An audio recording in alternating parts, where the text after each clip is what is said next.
Hi, I'm Rita Vernon. I am a 26-year Navy wife. My husband retired after 26 years. I have a son-in-law who served in Iraq. He did 2 terms. And I've had fathers and uncles that have served in the military. Hi, I'm Katie Lehman. My grandfather served in World War II, D-Day and the Battle of the Bulge. And I was born in Japan while my father was in the Air Force. And we're here to discuss Vietnam and beyond. Okay. By Jenny Sala and Jim Markson. All right. I found the book really interesting to read about the reflections of somebody who had been in the Vietnam War, the letters that he sent home at the time. It just really gave me an insight into what they experienced. Yes. It was very personal. You know, I really enjoyed having that personal touch of reading the daily letters that he sent to his mother and his family, and catching up on the news back at home, and you know how he was concerned about how everyone else was doing back at home, and you know wanted to keep it positive, and also we got to really have a day-to-day experience of what he was going through in the war. Yeah. It was also interesting how he self-censored.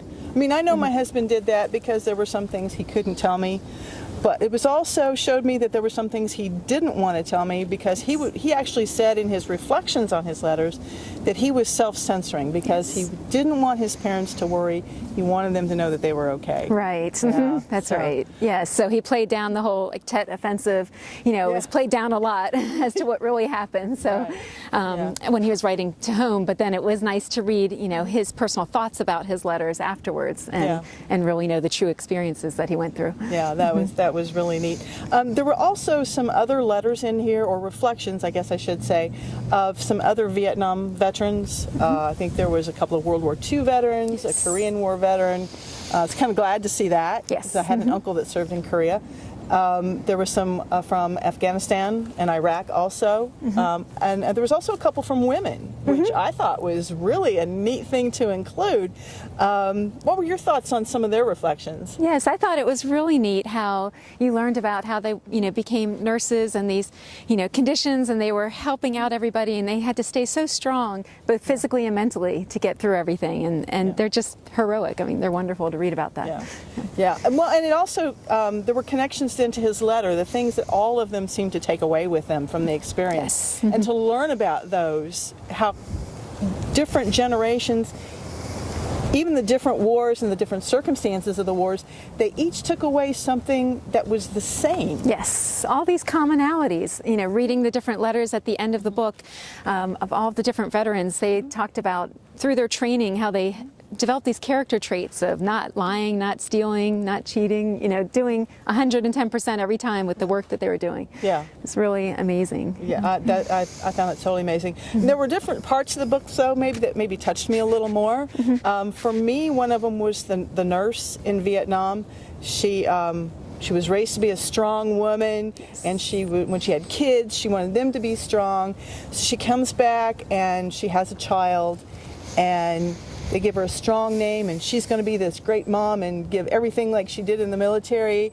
And then in the middle of the time when her daughter was crying, it brought her first flashback, and she just had a meltdown, and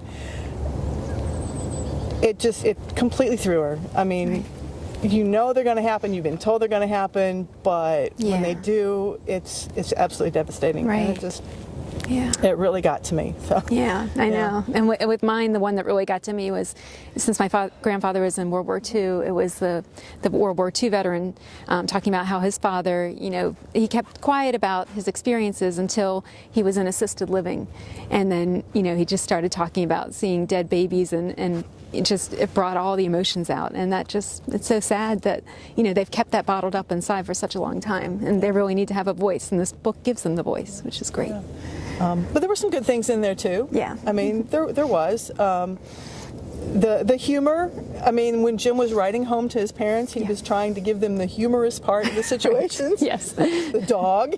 Yeah, right. That was good. I like that. He was very good. Yeah. Did you have one? Yeah, I well, his suits, he was always, talking about getting a new suit made. I thought that was neat how, he tuned into that and he was looking for water skiing opportunities and things like that. So that was great. Yeah. So, okay, thank you. Thank you so much. Read this book. It's wonderful.